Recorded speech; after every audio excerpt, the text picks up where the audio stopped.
एक समय की बात है। एक गांव में एक गरीब बुढ़िया रहती थी।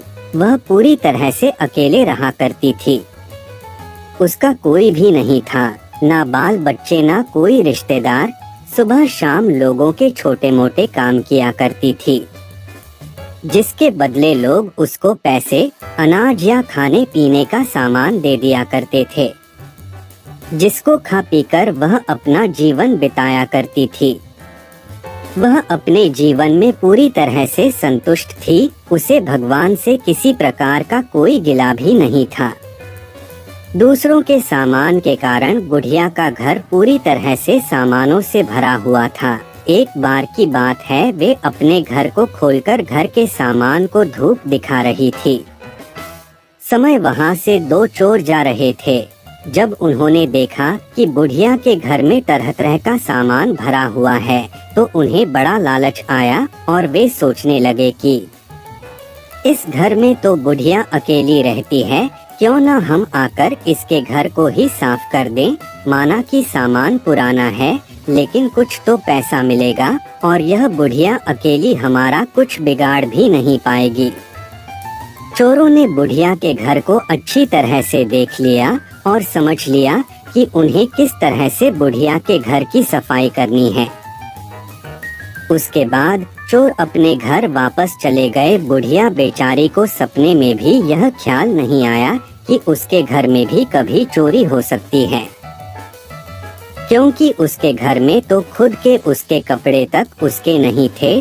सब कुछ गांव वाले उसे दिया करते थे, जो वह अपने घर में रख लेती थी। खैर, कुछ दिन बीत गए और एक दिन रात में चोर अपने दो साथियों को लेकर बुढ़िया के घर पहुंच गए। कमाल की बात यह थी कि उस दिन सरपंच ने बुढ़िया को चावल, दूध और चीनी दी थी और बुढ़िया बहुत खुश थी। बुढ़िया ने खुशी खुशी अपने लिए खीर बनाई और खीर बनाकर वह उस खीर को चूल्हे पर रखकर सोचने लगी कि अभी तो खीर बहुत ही गर्म है, जबकि थोड़ी ठंडी हो जाएगी तब आराम से खाऊंगी। और अपने बिस्तर पर लेट गई और खीर के ठंडा होने का इंतजार करने लगी। लेटे लेटे उसे नींद आ गई और वे सो गई और जोर जोर से खर्राटे लेने लगी। चोर बाहर खड़े थे। बुढ़िया के खर्राटे की आवाज सुनते ही उन्होंने सोचा कि चलो अब रास्ता साफ हो गया और अब हम आराम से बुढ़िया का घर साफ कर सकते हैं। वह सब जल्दी जल्दी आकर बुढ़िया के घर में सामान तलाशने लगे, परंतु कमाल की बात यह थी कि उन्होंने जो देखा था वह बिल्कुल गलत था।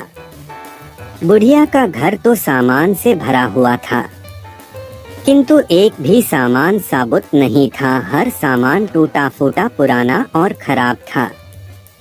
यह चोर बड़े दुखी हुए और बुढ़िया को बहुत गालियां देने लगे। वह बोले, देखो कितनी दुष्ट बुढ़िया है, आराम से सो रही है और हम बेचारे इतनी मेहनत कर रहे हैं।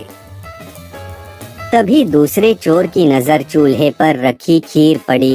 गरम गरम खीर को देखकर चोर ने कहा, चलो बुढ़िया के घर कुछ और नहीं मिला तो कम से कम खीर तो है, और वह उसको खाने लगे। जब वह खीर खाकर जाने लगे तो उन्होंने थोड़ी सी खीर बुढ़िया के लिए छोड़ दी, किंतु जब उन्होंने बुढ़िया की तरफ देखा तो उसका हाथ खुला हुआ था, जैसे वह कुछ मांग रही हो। साथ ही उसका मुंह भी खुला हुआ था, जिसे देखकर चोरों ने सोचा कि बेचारी बुढ़िया लोगों से मांग मांग कर अपना जीवन बिता रही है। लगता है बहुत थक गई है और खाने के लिए खीर मांग रही है। आखिर उम्र में है तो हमारी माँ के ही बराबर। और बिना कुछ सोचे समझे गरम गरम खीर बुढ़िया के मुंह में डाल दी। गरम गरम खीर मुंह में पड़ते ही बुढ़िया जोर से चिल्लाई, हाय दैया, मार डाला, मार डाला, मार डाला।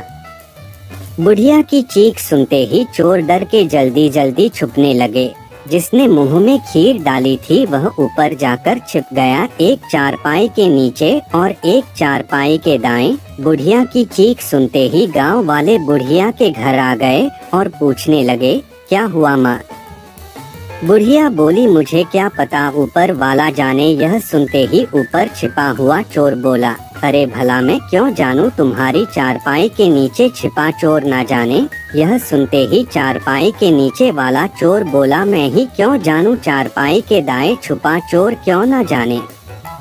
और इस तरह से तीनों चोरों ने खुद ही अपना पता गांव वालों को बता दिया और फिर गांव वालों ने उन्हें पकड़कर खूब पिटाई करी और वापस भेज दिया। उसके बाद से चोरों ने कान पकड़ लिया कि आज के बाद कभी वह चोरी कभी नहीं करेंगे।